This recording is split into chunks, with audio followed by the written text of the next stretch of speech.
साल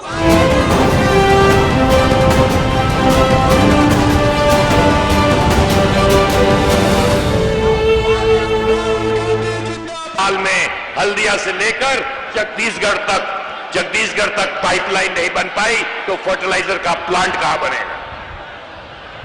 बिजली की बात प्रधानमंत्री कहते हैं, यूपीए के सरकार में राजीव गांधी विद्युत परियोजना के अंतर्गत सैकड़ों करोड़ सिद्धार्थनगर को, महाराजगंज को, देवरिया को, कुशीनगर को, संत कबीर नगर को दिया था कि बिजली कांग्रेस की देन थी कि गांव में रोशनी होती थी। भारतीय जनता पार्टी ने एक ही चीज दी है कि गरीबों को बिजली का कर्ज इतना लाभ दिया है कि लोग बिल्कुल बिलबिला चुके हैं। मैं आपको धन्यवाद देना चाहता हूं प्रियंका जी कि आपने बिजली का लोन माफ करने की बात करी है जब हमारी सरकार आई है। आपको इसके लिए धन्यवाद देना चाहता हूं। आज हमारी माता और बहनें यहां खड़ी हुई हैं। गैस की बड़ी चर्चा भारतीय जनता पार्टी करती है। मैं बड़े गर्व के साथ कहना चाहता हूं, जब मैं पेट्रोलियम का मंत्री था तो कम से कम 1000 गैस की एजेंसी राजीव गांधी विद्युत एलपीजी ग्रामीण क्षेत्र में 1000 सिर्फ उत्तर प्रदेश। ये पूर्वांचल की आवाज नहीं है, ये गोरखपुर की आवाज नहीं है। हर हर महादेव। आज गोरखपुर की इस महान धरती पर मंच पर बैठे हमारे उत्तर प्रदेश की हमारी महासचिव आदरणीय प्रियंका गांधी जी, प्रदेश अध्यक्ष अजय कुमार लल्लू जी, आरपीएन सिंह जी और सभी, सलमान खुर्शीद जी, सभी हमारे सम्मानित कांग्रेस के नेतागण और सबसे ज्यादा जो आज कांग्रेस का मजबूत सिपाही जो आज इस सभा में मेरे सामने खड़ा है, मैं आप सबका हाथ जोड़ करके अभिनंदन करती हूं, आप सबका नमन करती हूं। साथियों, और खासकर जो हमारी महिलाएं, हमारी बहनें आज प्रियंका जी के कंधे से कंधा मिलाकर इस लड़ाई में उनके साथ हैं, मैं आप सबका भी स्वागत और अभिनंदन करती हूं। साथियों,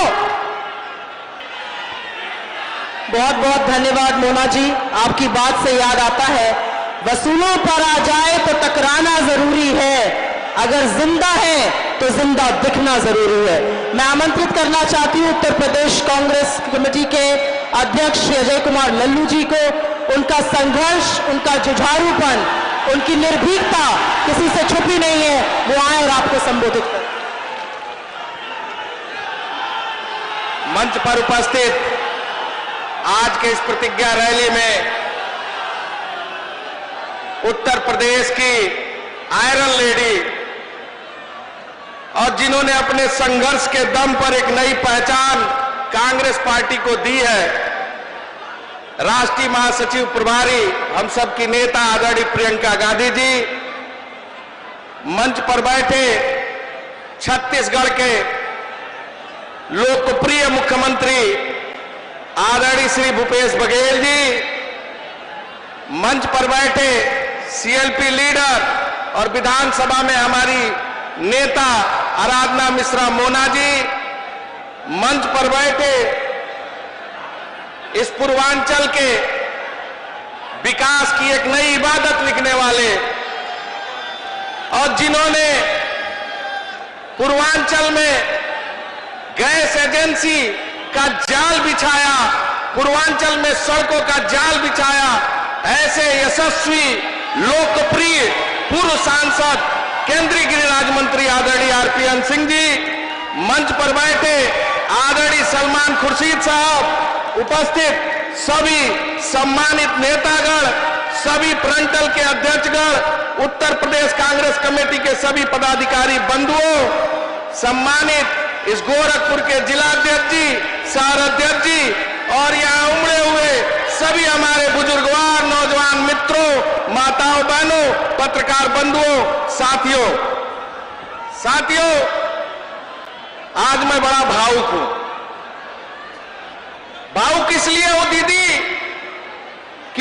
1991 के बाद इस पूर्वांचल के गोरखपुर की धरती पर यह जो उमड़ा हुआ जन सैलाब है, यह बताने के लिए तैयार है, प्रियंका गांधी संघर्ष करो, हम आपके साथ हैं।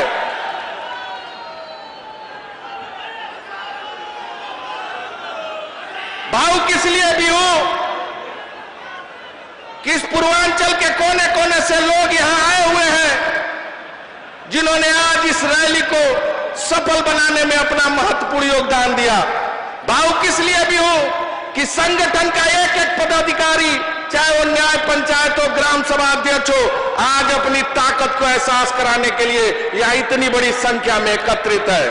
भावुक इसलिए भी हूं कि हमारे यहां भाग्य विधाता भी आए हैं, जिन्होंने मुझे सदन में भेजने का, तमकुई राज विधानसभा के लोग भी आए हैं। मैं उनका भी स्वागत, अभिनंदन, नमन और वंदन करता हूं। पूर्वांचल गन्ना, गंडक और गरीबी का क्षेत्र है, जहां गन्ना से रोटी और बेटी का संबंध रहा।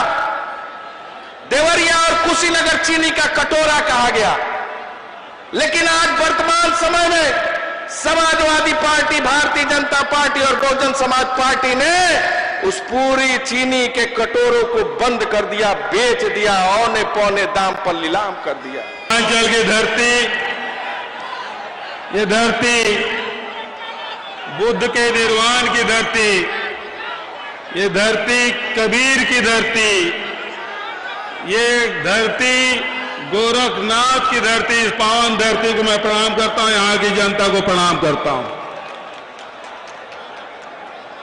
आज दो महान विभूतियों के स्मरण करने का दिन है। एक लौह पुरुष सरदार वल्लभ भाई पटेल, दूसरे तरफ आयरन लेडी आदरणीय श्रीमती इंदिरा गांधी, जिनका शहादत दिवस है, सरदार वल्लभ भाई पटेल की जयंती है। मैं आप सबसे निवेदन करना चाहता हूं, मेरे साथ एक बार नारा लगाएं, सरदार वल्लभ भाई पटेल अमर रहे, इंदिरा गांधी अमर रहे। इस मंच में उपस्थित उत्तर प्रदेश के सर्वमान्य नेत्री, अखिल भारतीय कांग्रेस कमेटी के महासचिव, उत्तर प्रदेश के प्रभारी आदरणीय श्रीमती प्रियंका गांधी जी, प्रदेश कांग्रेस कमेटी के सम्मानित अध्यक्ष भाई अजय कुमार लल्लू जी, विधानसभा में कांग्रेस विधायक दल के नेता आदरणीय आराधना मिश्रा जी, पूर्व केंद्रीय मंत्री आदरणीय सलमान खुर्शीद जी,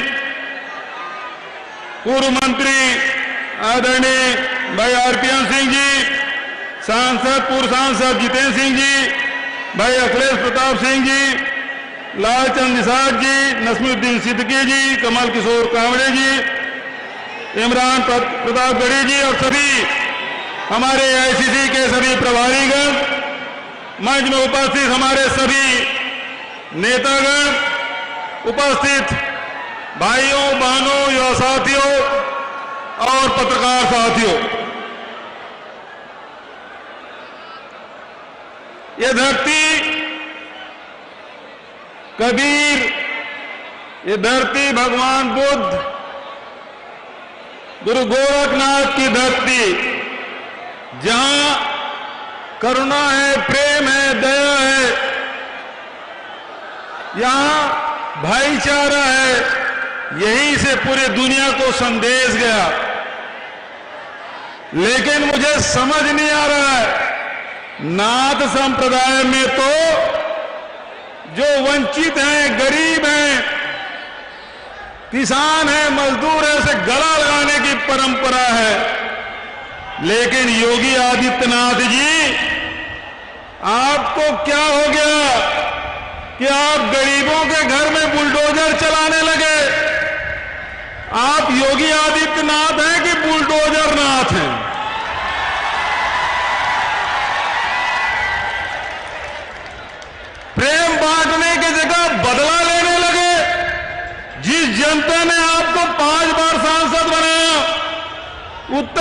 प्रदेश की जनता ने 5 साल निष्कंटक राज करने के लिए मुख्यमंत्री बनाया, और वही योगी आदित्यनाथ किसानों के, गरीबों के, मजदूरों के, वंचितों के घर में बुलडोजर चलाने लगे।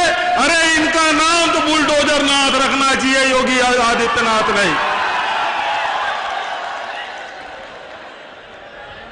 आदरणीय साथियों, आज हम सरदार वल्लभ भाई पटेल की जयंती मना रहे हैं, उन्हें स्मरण कर रहे हैं। उन्होंने बारडोली के बड़े किसान आंदोलन की शुरुआत की थी और अंग्रेजी शासन के चूल्हे हिला दी थी। वो सरदार वल्लभ भाई पटेल जिन्होंने आजादी के बाद नेहरू जी के साथ मिलकर 500 से अधिक रियासतों का विलीनीकरण किया और इस देश को एक अखंड भारत का निर्माण उन्होंने किया। आज देश एक दिखाई देता है तो उसमें सरदार वल्लभ भाई पटेल का सबसे बड़ा योगदान। किसानों की लड़ाई और देश की एकता अखंडता के लिए। वहीं श्रीमती इंदिरा गांधी जी, जब देश में अकाल पड़ा, सूखा पड़ा, अनाज की कमी हुई, अमेरिका से 470 पीएल के तहत यहां से राशन लाए गए,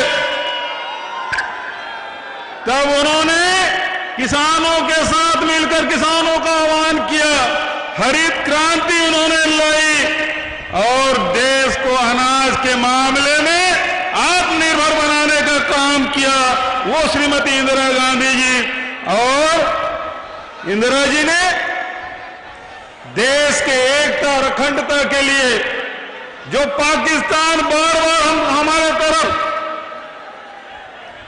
हमला करते थे, उंगली उठाते थे, उस पाकिस्तान को 2 टुकड़ा करके इंदिरा जी ने एक इतिहास रचा, एक नया देश बांग्लादेश के उदय कराया।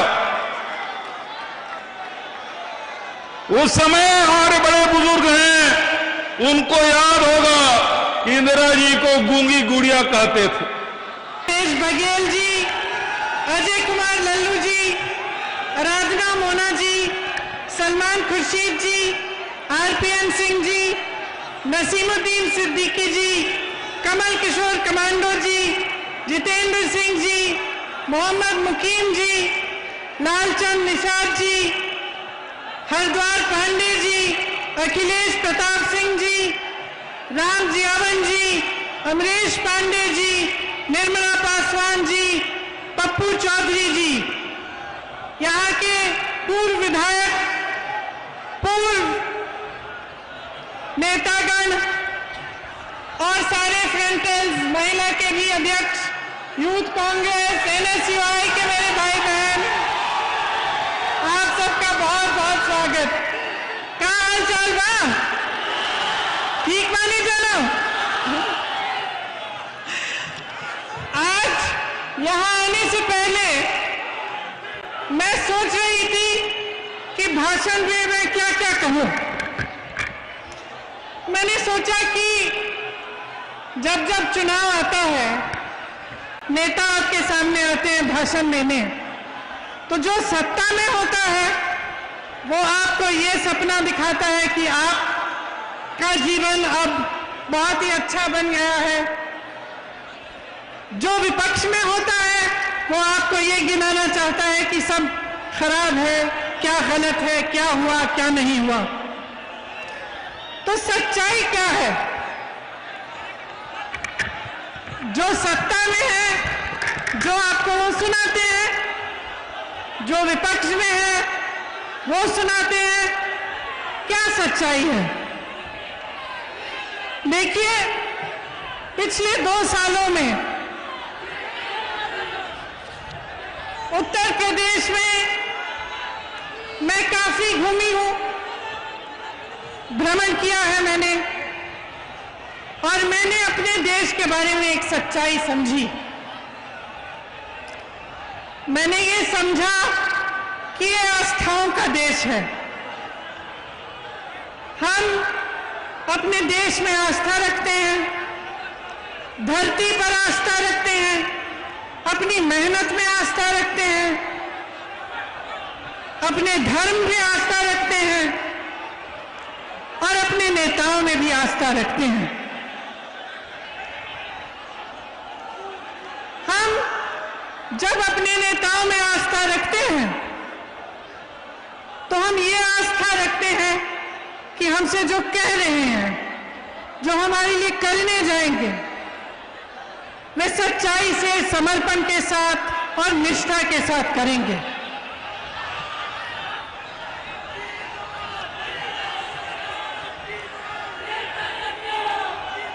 जब हम बड़े बड़े विज्ञापन देखते हैं और उन विज्ञापनों में हमें बताया जाता है कि विकास आ गया है, कि बहुत काम हो रहा है, तो आस्था की वजह से हम कभी कभी ये सोचते हैं कि अगर इतना बड़ा विज्ञापन है, इतनी बड़ी प्रोपेगेंडा है, तो हो सकता है कि कहीं पे विकास जरूर आया होगा। शायद मेरे द्वार पे नहीं आया, लेकिन कहीं और तो जरूर आया होगा। अगर प्रधानमंत्री जी कह रहे हैं, मुख्यमंत्री जी कह रहे हैं, तो कहीं इस बात में सच्चाई होगी। इसी तरह से जब हम प्रधानमंत्री जी को अपने 8,000 करोड़ के हवाई जहाज में इटली जाते हुए देखते हैं, तो हमारे मन में ये बात आती है कि शायद हमारे देश की शोभा बढ़ा रहे हैं। लेकिन देखिए, सच्चाई आप जी रहे हैं। मैं जहां जहां जाती हूं तो ये जो इश्तिहारों में, विज्ञापनों में देखती हूं, इससे एकदम अलग एक आसमान जमीन के फर्क की सच्चाई में देखती हूं। मैं कुछ महीनों पहले प्रयागराज में बसवारा गांव गई थी। एक निषादों का गांव है। जब मैं वहां गई तब पुलिस और प्रशासन ने निषादों की नाव जला डाली थी। बहुत ही संकट में थे गांव वाले। मुझे तट तक ले गए दिखाने के लिए कि कैसे बेहाल कर दिया था उनके नावों को, किस तरह से राख बना दिया था। नाव निषादों की मां होती है, उनकी जीविका होती है। आप जानते हैं कि अगर किसी का अधिकार है नदी पे, तो निषादों का अधिकार है। इस सरकार ने वो अधिकार छीना। इस सरकार ने उनको पीटा। जब उन्होंने आवाज उठाई कि हमारी नाव को ऐसे जलाया क्यों, तो उनको पीटा और उनको प्रताड़ित किया। इसी तरह से जहां जहां मैं जाती हूं, मैं लखीमपुर खेरी गई, आप सबने देखा होगा। लखीमपुर खेरी में जिस तरह से किसानों की हत्या की गई और उनकी बिल्कुल सुनवाई नहीं हुई, उस तरह से सरकार ने दिखाया कि उसकी असलियत क्या है, कि जो बड़े बड़े विज्ञापन हैं, जो बड़ी बड़ी बातें होते हैं, उसकी असलियत, उसकी सच्चाई क्या है। उन्होंने दिखाया कि किस तरह से किसानों की इस देश में बिल्कुल सुनवाई नहीं रही। आज अगर किसान प्रताड़ित है, त्रस्त है, तमाम समस्याओं से जूझ रहा है, तो सरकार उसकी इतनी भी मदद करने के लिए तैयार नहीं है। इसी तरह से आप किसी भी वर्ग को लीजिए, दलितों को लीजिए, बुनकरों को लीजिए, पिछड़े वर्ग को लीजिए, कोई भी गरीब हो, अल्पसंख्यक हो, ब्राह्मणों के साथ भी भयंकर शोषण हुआ है। गुरु गोरखनाथ जी के विचारों से ठीक विपरीत योगी आदित्यनाथ जी का शासन चल रहा है। गुरु गोरखनाथ जी कहते थे, मन में रहीना, भेद न कहीना, बोलिवा अमृत वाणी, अगिला अग्नि होएवा हे अवधू, तो आपन होएवा पानी। लेकिन आज ये सरकार जनता के प्रति आग उगल रही है, हर रोज जनता पर आक्रमण कर रही है। आप लखीमपुर खेरी को देखिए तो आगरा को देखिए, जहां पे 30 दलितों को उठाकर 3 दिनों के लिए पुलिस के थाने में रखकर निर्ममता से मारा पीटा। मैं उस परिवार से मिली, उस लड़की से मिली जिसके पति की हत्या उसके सामने पुलिस ने मार मार के की। जो उसने मुझे बताया, मैं यहां इस मंच पे दोहरा भी नहीं सकती कि क्या दृश्य उसको देखना पड़ा। और उसका 1 महीने का बच्चा, अभी भी दूध पीने वाला बच्चा है, उसके लिए कोई सहायता नहीं आई सरकार की तरफ से। उसी तरह से जहां जहां मैं जाती हूं, मैं सिर्फ यही दुख देखती हूं कि जहां संकट है, जहां मुश्किल है, जहां संघर्ष है, वहां सरकार अपना चेहरा दूसरी तरफ कर लेती है और मदद नहीं करती। आप किसान हैं, आपने अभी बताया बघेल जी से कि धान के लिए आपको कितना मिलता है। बघेल जी ने कहा कि कांग्रेस की जहां सरकार है छत्तीसगढ़ में, वहां 2500 का मिल रहा है। खाद, खेती, फसल सब बड़े बड़े उद्योगपति, खरबपतियों के हाथों में दे दी गई है। आज खाद के लिए लाइन में खड़े होकर लोग मर रहे हैं। कल मैं ललितपुर गई थी, परसों, वहां 4 लोगों के पास गई, 4 घरों में गई मैं। 2 लोगों ने आत्महत्या की क्योंकि खाद की लाइन में खड़े थक गए, खाद नहीं मिली।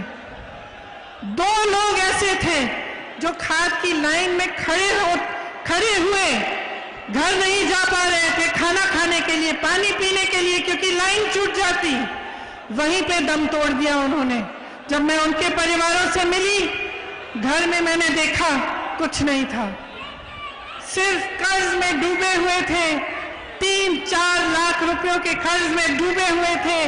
न कोई गैस का सिलेंडर था, न कोई सरकारी मदद थी, कुछ नहीं था। सिर्फ एक कमरा, और उसमें उन जो मर गए थे, जिनका देहांत हो गया था, उनके परिजन रो रहे थे। और ये दृश्य मैं जगह जगह देख रही हूं। यहां पे कहा गया है कि गन्ने की कीमत बढ़ाई जाएगी। मैं पूछना चाहती हूं, आज क्यों कह रहे हैं? 4.5 सालों से क्या किया? 4.5 सालों से क्या गन्ने की कीमत बढ़ाने का मौका नहीं मिला? यहां पे जो चीनी मिलें लगवाई थी कांग्रेस ने, उनको किसने बंद कराया? आपको याद होगा, समाजवादी की सरकारों ने, बसपा की सरकारों ने बंद कराया। और आज वो कहते हैं कि कांग्रेस भाजपा से मिली हुई है। मैं उनसे पूछना चाहती हूं, कहां है वो? कहां है? क्यों नहीं दिखते? जब संघर्ष होता है, जब संकट होता है, तो क्यों नहीं आते आपके पास? सिर्फ कांग्रेस आ रही है, सिर्फ कांग्रेस लड़ रही है। और मैं इस मंच पर खड़ा करके कह रही हूं, मैं मर जाऊंगी, जान दे दूंगी, लेकिन इस भाजपा के साथ कभी मैं कोई मिलावट नहीं करूंगी।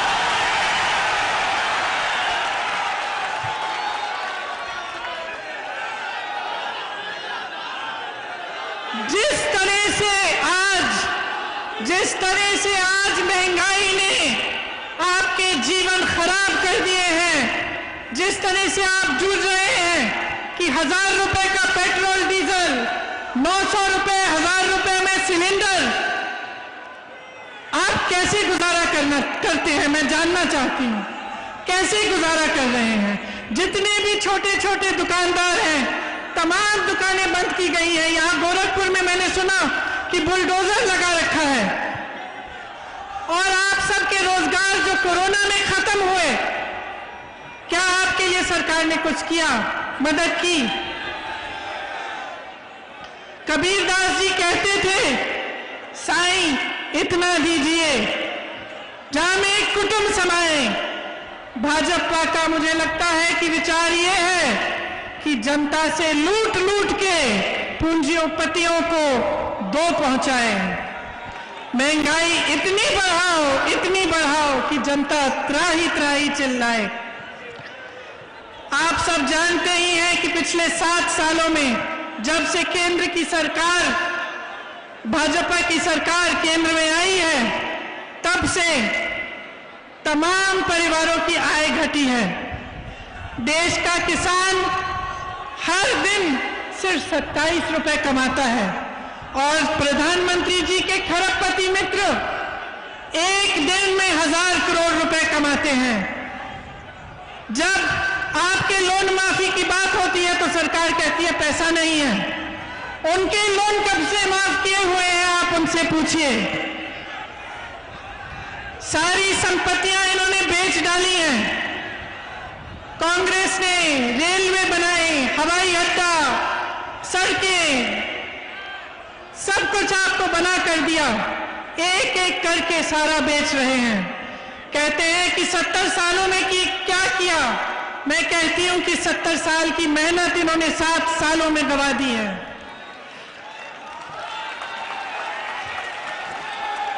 आज का युवा बेरोजगार है। उत्तर प्रदेश में ही 5 करोड़ बेरोजगार युवा हैं। आपको शायद मालूम नहीं होगा, लेकिन 3 युवा हर रोज आत्महत्या करते हैं बेरोजगारी की वजह से। 10 लाख सरकारी नौकरियां खाली पड़ी हैं। भर्तियों में जबरदस्त भ्रष्टाचार है। यहां गोरखपुर में भी विश्वविद्यालय की भर्ती में बहुत भ्रष्टाचार हुआ। सुनिए, सिद्धार्थनगर में शिक्षा मंत्री के भाई को सवर्ण गरीब का प्रमाण पत्र मिला है ताकि उसको नौकरी मिले, लेकिन जो गरीब है उसको कोई ऐसा प्रमाण पत्र नहीं मिल रहा है, उसके लिए नौकरी नहीं है। आपने देखा है कि हर जगह अपराधियों का तांडव है। इसके साथ साथ जो रक्षक है वो भक्षक बन गया है। आज पुलिस ने जनता को बहुत प्रताड़ित किया हुआ है। ना अपराधी काबू में आ रहे हैं, ना पुलिस काबू में आ रही है। कल अमित शाह जी का मैं एक भाषण देख रही थी। गृह मंत्री हैं, वो कह रहे थे कि अब उत्तर प्रदेश में अपराधियों को ढूंढना पड़ता है तो दूरबीन की जरूरत पड़ती है। लेकिन उनके साथ में कौन खड़ा था? उनके साथ में कौन खड़ा था? उनके साथ अजय मिश्रा टेनी खड़े थे जब वो ये कह रहे थे। मैं कहना चाहती हूं, दूरबीन छोड़िए, चश्मे लगाइए। आपके साथ मंच पे खड़े होने वाले के बेटे ने किसानों के साथ क्या अत्याचार की है, उसके खिलाफ कार्रवाई करिए। ये देश की जनता जानना चाहती है कि क्या न्याय की उम्मीद नहीं बची है देश में? क्या सिर्फ अपराध का बोलबाला है? क्या गरीब की कोई सुनवाई नहीं है? सिर्फ बड़े बड़े अरबपतियों खरबपतियों की सुनवाई है? सही कह रहे हैं आप, बड़े बड़े खरबपतियों की ही सुनवाई है इस देश में। आपने बार बार ये देखा है, लखनऊ में विवेक तिवारी को पुलिस ने गोली से मारा। कानपुर के एक व्यापारी मनीष गुप्ता यहां आए थे गोरखपुर, उनको होटल से उठाकर पुलिस स्टेशन में ले जाके मार डाला। उनकी पत्नी ने मेरे से पूछा, मैं क्या करूंगी, मैं क्या करूंगी? मैंने फोन पे उनसे बात की। उन्होंने कहा, मेरी सहायता कौन करेगा, मुझे न्याय कौन देगा? मैंने आगरा की बात की, वहां अरुण वाल्मीकि के परिवार को इस तरह से उन्होंने मारा पीटा, वो बात मैं आपको सुना चुकी हूं। तो आप बताइए, जब जनता में इस तरह के संकट आते हैं और जनता को ये समझ में आ जाता है कि उसकी सुनवाई नहीं है, कि सरकार उसके लिए खड़ी नहीं हो रही है, उसकी मदद के लिए नहीं है, तो देश और प्रदेश में क्या होता है? जो आस्था नेताओं में होती है वो हिलती है, और जब वो आस्था हिलती है तब आपकी एक बहुत बड़ी जिम्मेदारी होती है कि आप प्रश्न पूछें। आप ये पूछें कि ये हमारे साथ क्यों हो रहा है। जो आपने वादे किए, जो आपने मंच पे खड़े होकर हमें बताया, उसके बारे में आप क्या कर रहे हैं? अब मेरी बहनों को देखिए, बहुत सारी मेरी बहनें यहां आई मेरी बातों को सुनने के लिए, किस तरह से संघर्ष करती हैं। एक महिला का जीवन संघर्ष का जीवन होता है। घर पे संघर्ष करती है, बाहर जाती है, खेती करती है, घर आकर सबके लिए खाना पकाती है, देखभाल करती है, सबका तमाम संघर्षों का सामना खुद करती है। महिलाओं पर जिस तरह से अत्याचार उत्तर प्रदेश में हुआ है इन 5 सालों में, वो आप मेरे से अच्छी तरह जानते हैं। उन्नाव में आपने देखा क्या हुआ। एक लड़की के साथ अपराध किया, अत्याचार किया, उसको जला दिया गया। दूसरी को के खिलाफ ऐसी साजिश की कि जब वो केस सुनने के लिए जा रही थी सड़क पे, उसका एक्सीडेंट करा दिया गया। हाथरस में आपने देखा क्या हुआ। हाथरस में ये परिस्थिति बनी कि उस महिला के परिजन उसको देख भी नहीं पाए, उसकी जब चिता जलाई गई। पुलिस प्रशासन ने उसकी चिता जला डाली। महिलाओं को अपनी लड़ाई खुद लड़नी पड़ेगी। गोरखपुर में भी जब एक लड़की ने पिता का पिटाई करते हुए वीडियो बनाया तो उसको गोली मार दी। जब एक दलित लड़की के साथ बलात्कार किया गया तो उसको सिगरेट से जलाया गया। विश्वविद्यालय की छात्रा का परिवार न्याय मांगता हुआ दर दर भटक रहा है। मैं अपनी बहनों से कहना चाहती हूं कि मैं आपके लिए लड़ूंगी, कांग्रेस पार्टी आपके लिए लड़ेगी, और मैं आपको वो शक्ति देना चाहती हूं जिसके जरिए आप खुद अपनी लड़ाई मजबूती से लड़ पाएंगी। 40% महिलाएं जब राजनीति में आएंगी तब राजनीति को बदल डालेंगी, ये मेरा दावा है।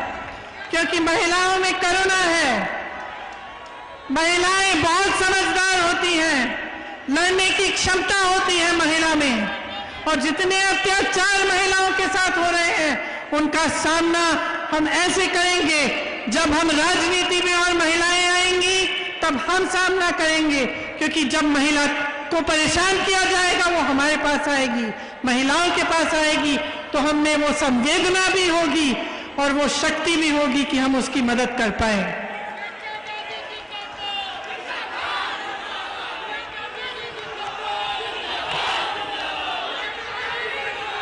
यहाँ पे जो जल भराव की समस्या है, आपने देखा होगा कि मुख्यमंत्री बनने से पहले जब भी ये समस्या उठती थी तो योगी जी आते थे, लेकिन जब से मुख्यमंत्री बने हैं तो हवाई जहाज में चढ़ के चले जाते हैं, लेकिन आपकी समस्याओं को सुनने नहीं आते।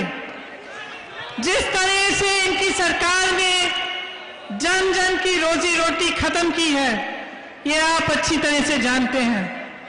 कोरोना के समय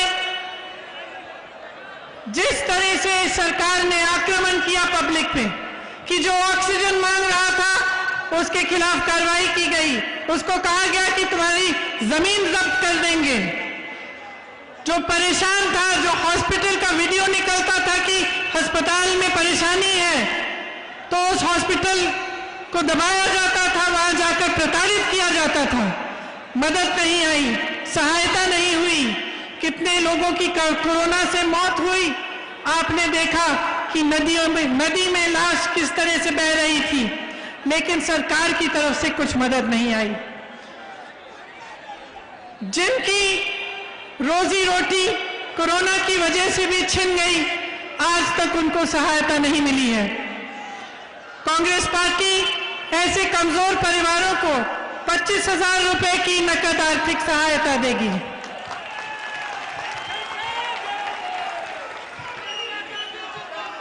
गोरखपुर में मैं जानती हूं कि स्वास्थ्य की जो सुविधाएं हैं वे बुरी स्थिति में हैं। अब चुनाव आ रहा है तो सुनने में आ रहा है कि एम्स खोला जा रहा है और तमाम ऐसी घोषणाएं हो रही हैं, लेकिन जब 5 सालों से ये सब काम नहीं किए गए तो आप क्या उम्मीद कर सकते हैं कि अब किए जाएंगे। यहाँ पे पूर्वोत्तर रेलवे का मुख्यालय है। आप जानते हैं कि अब रेलवे भी बेची जा रही है, उसका भी प्रयास है, और जो तमाम लोग रेलवे के जरिए रोजगार पा रहे हैं उनका क्या होगा, ये सवाल अब पूछने का वक्त आ गया है। आपके पास यहाँ आकर बहुत सारे खोखले वादे किए गए। आपको बताया गया था कि किसानों की आय दुगनी की जाएगी, कि बाढ़ की समस्या हल की जाएगी, कि छोटे दुकानदारों और व्यापारियों की मदद की जाएगी, कि गन्ना मूल्य 14 दिनों में भुगतान का वादा किया गया था। चीनी मिलें शुरू होंगी। आप बताइए कितने चीनी मिल बंद पड़े हैं, किसी ने शुरू किए? कहा गया था कि हवाई चप्पल वालों को हवाई जहाज में यात्रा कराई जाएगी। आज सड़क पे चलना मुश्किल हो गया है, गाड़ी में जाना मुश्किल हो गया है। सबको सोचना पड़ता है कि 100 रुपए में पेट्रोल डीजल होगा, कैसे जाएंगे। यहां पे गुरु गोरखनाथ जी की वाणी का विपरीत हुआ है। बुलडोजर चलाए गए हैं, आपकी संपत्ति को जब्त करने की बात की गई है, जेल में डालने की, धमकाने की बात की गई है। तो एक समय आ गया है कि आप जो अपने नेता में आस्था रखते हैं उस पर एक प्रश्न उठाइए कि यहां पे जिसने आपको इतने वादे किए उसमें से एक भी वादा पूरा नहीं हुआ। तो ये समय आ गया है कि अब प्रदेश में, पूर्वांचल में बदलाव आना चाहिए। अगर आप जागरूक नहीं बनेंगे, अगर आप प्रश्न नहीं उठाएंगे तो उत्तर प्रदेश इस खाई में से नहीं निकल पाएगी। सच्चाई ये है कि धर्म और जाति के नाम पर आपकी भावनाओं और आपकी आस्था के साथ खिलवाड़ किया गया है। ये सच्चाई है। इस सच्चाई को पहचानिए। इस सच्चाई को पहचानिए कि एक नेता का सबसे बड़ा धर्म सेवा होता है। आज सरदार पटेल जैसे नेता जी का जन्म दिवस है और इंदिरा जी जैसी नेता की शहादत का दिवस है। इंदिरा जी ने आपको दिखाया, उनके लिए देश के ऊपर कुछ नहीं था। उन्होंने इस आस्था के लिए, जो आस्था आपने उनमें रखी थी, इस आस्था के लिए अपना जीवन दिया। वो कभी पीछे नहीं हटी। उनको मालूम था कि उनकी हत्या होने वाली थी। आज के दिन जब मेरे भाई और मैं स्कूल जा रहे थे, रोज जाने से पहले हम अपनी दादी जी से मिलने जाते थे। आज ही के दिन उन्होंने मेरे भाई से कहा कि बेटा, अगर मुझे कुछ हो जाएगा तो रोना मत। उनको मालूम था कि उनकी हत्या हो सकती थी, फिर भी वो कभी पीछे नहीं हटी। उनके लिए आपकी आस्था से बढ़कर इस देश, इस दुनिया में कुछ नहीं था। आपकी आस्था थी और उनके दिल में अपने देश के प्रति आस्था थी। और अगर आज मैं आपके सामने खड़ी हूं तो ये उन्हीं की सीख है। मैं भी आपकी आस्था कभी नहीं तोड़ सकती। इसीलिए जो बातें मैं अभी आपके सामने रखना चाह रही हूं, जो कांग्रेस पार्टी की प्रतिज्ञाएं हैं, मैं उसी आस्था से रखना चाहती हूं। मैं कहना चाहती हूं कि जो प्रतिज्ञाएं हैं वो पूरी होंगी, नहीं तो मैं यहां इस मंच से आपके सामने नहीं कहूंगी कि अगर हमारी सरकार आएगी तो मछली पालन को कृषि का दर्जा दिया जाएगा। जो सुविधाएं और छूट कृषि के लिए हैं, मछली पालन में वो सब लागू होंगी। बालू खनन और मछली पालन में निषाद समाज को अपना अधिकार वापस दिया जाएगा। गुरु मच्छेंद्रनाथ विश्वविद्यालय को यहां पे हम स्थापित करेंगे।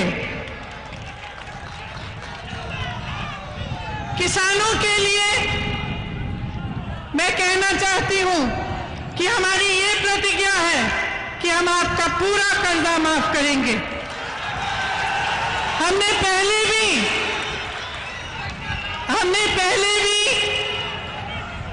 ऐसी प्रतिज्ञा की थी और आप जानते हैं कि 72,000 करोड़ रुपए का कर्जा हमने माफ किया था कांग्रेस पार्टी के सरकार ने। किसानों के लिए गेहूं और धान 2500 पर क्विंटल में खरीदा जाएगा और गन्ना किसानों के लिए 400 रुपए। यहां मैं जानती हूं कि गन्ना का किसान बहुत ही परेशान है। मैं ये भी जानती हूं कि अन्ना पशु की बहुत ही समस्या है और जिस तरह से हमारी सरकार ने छत्तीसगढ़ में इस समस्या को सुलझाने की पूरी कोशिश की है, उसी तरह से यहां पे अन्ना पशु की समस्या सुलझाने का हम काम करेंगे।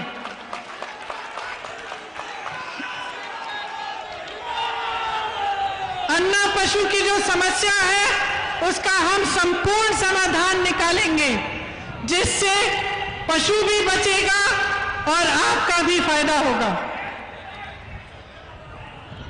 युवाओं के लिए 20 लाख सरकारी रोजगार हमारी सरकार अगर बनेगी तो हम देंगे और जो संविदा कर्मी हैं और जो कॉन्ट्रैक्ट पे नौकरी करते हैं उनका हम नियमितीकरण कराएंगे।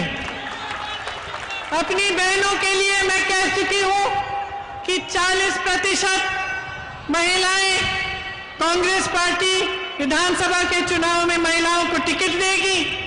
इसके साथ साथ जो 12वीं पास छात्राएं हैं उनके लिए मोबाइल फोन मिलेगा, स्मार्टफोन मिलेगा और जो स्नातक पास है उनके लिए स्कूटी मिलेगी। मेरी बहनें,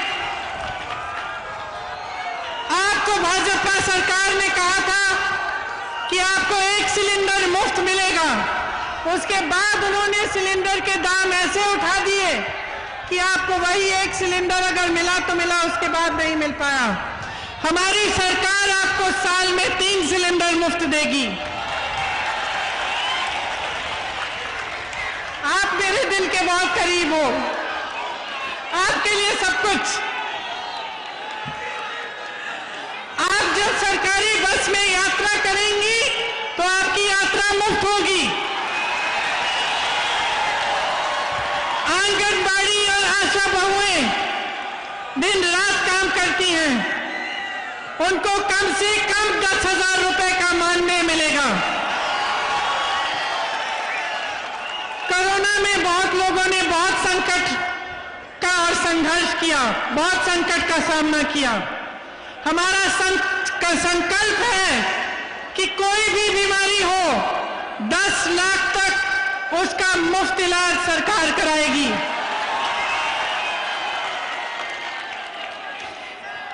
अंत में मैं कहना चाहती हूं कि इंदिरा जी ने कहा था, मेरे शरीर के खून का एक एक कतरा, एक एक बूंद इस देश को समर्पित है। उन्होंने कहा था कि मेरे खून का एक एक कतरा इस देश को जीवित करेगा। आज मैं कहना चाहती हूं कि कांग्रेस पार्टी का एक एक कार्यकर्ता अपना खून बहाने के लिए तैयार है। जो कहते हैं कि हमारा संगठन इस प्रदेश में दुर्बल है, वो इस भीड़ को देखें। ये हमारे संगठन की भीड़ है, ये हमारे संगठन की ताकत है। इस संगठन को बनाने के लिए हजारों लाखों कार्यकर्ताओं ने 2 साल से बहुत ही ज्यादा मेहनत की है और उनके साथ साथ जिन कार्यकर्ताओं ने 20-30 सालों के लिए इस प्रदेश में कांग्रेस का झंडा उठा रखा, वे खड़े हैं। हमारा संघर्ष जनता का संघर्ष है। उत्तर प्रदेश की भाइयों और बहनों, आप का संघर्ष है। आपकी आवाज हम उठाएंगे, आपके लिए हम लड़ेंगे, आपके लिए हम हाजिर हैं।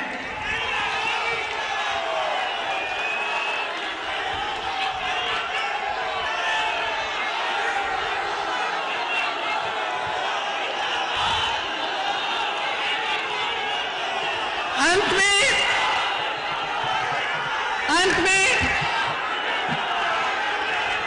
मैं आप सबको बहुत बहुत धन्यवाद देना चाहती हूं कि आप यहां आए। गुरु मछे